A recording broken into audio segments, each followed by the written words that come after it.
People will do just about anything to look beautiful: liposuction, electrolysis, plastic surgery, you name it.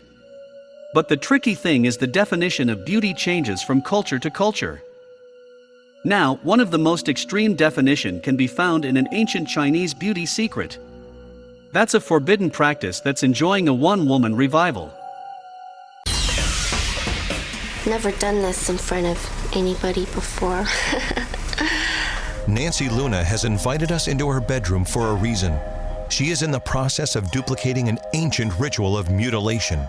A ritual considered so barbaric, it was banned in China almost 100 years ago. It's called footbinding.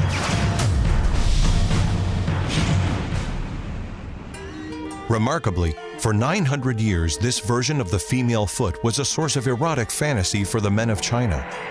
In fact, a woman with normal, unbound feet was considered low class and could never hope to attract a suitable husband. Beverly Jackson is an expert on the ancient ritual. The Chinese man generally had never seen that foot. To him, the foot could be any sort of strange erotic dream he had, and frequently they did very strange things with those feet. The bones of the young girl's feet were bound so tightly that over a period of 2 years, the bones actually broke. A tiny foot wrapped in linen and called the Gilded Lily was the final result. But it came at a terrible price. For a girl whose feet are bound at 6, she went through a living hell for about 2 years. These are actual foot binding shoes worn by adult women. For these women, the simple task of walking was an excruciating experience. The walk, which in itself was a tremendous sexual turn-on to men, was called the lotus gait. It was a gentle swaying that was necessary because of the way the women had to walk. All weight went on the heels, so there was a gentle swaying motion. Nancy Luna sways to a different beat, enjoying the freedom and choices of a modern woman. But why deliberately reenact the painful ritual? Beauty is pain. That's just how it is, you know? If you want a nice body, you need to work out, you need to exercise. That's pain. As an exotic dancer and contortionist, you'd expect her to be accustomed to unusual positions. It's more of like an experiment to me to see how small I could get them. It's a challenge. I'm testing my body to see what it can do. I just think it's really pretty. Feet can be really pretty, or they could be really ugly. Although Nancy's feet have never been broken, she has decided to continue the centuries-old tradition of tight wrapping. The size and shape of her foot changes dramatically for the duration of a session.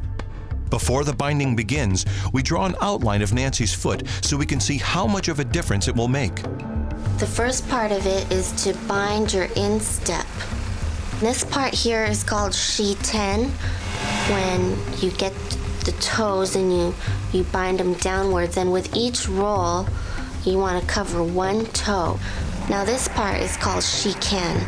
Now you want to get the big toe and wrap the big toe around the heel. I got the toes downwards. The whole length of my foot is shortened and compressed this way, taller.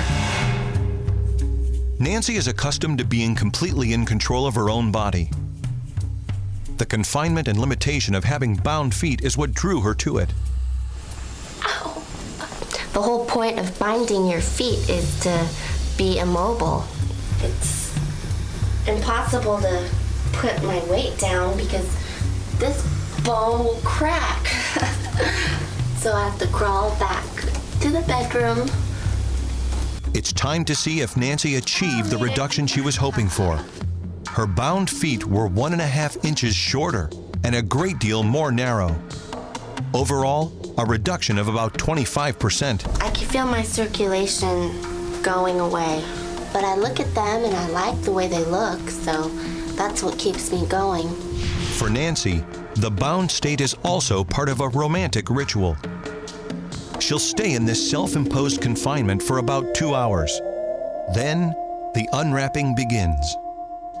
Feels like pins when your foot is asleep and it's waking back up again. She has revived an ancient custom that nearly crippled the females of an entire nation. For her, it's a fascination with binding's erotic roots. According to some experts, back in the late 1800s as many as 90% of Chinese women had their feet bound.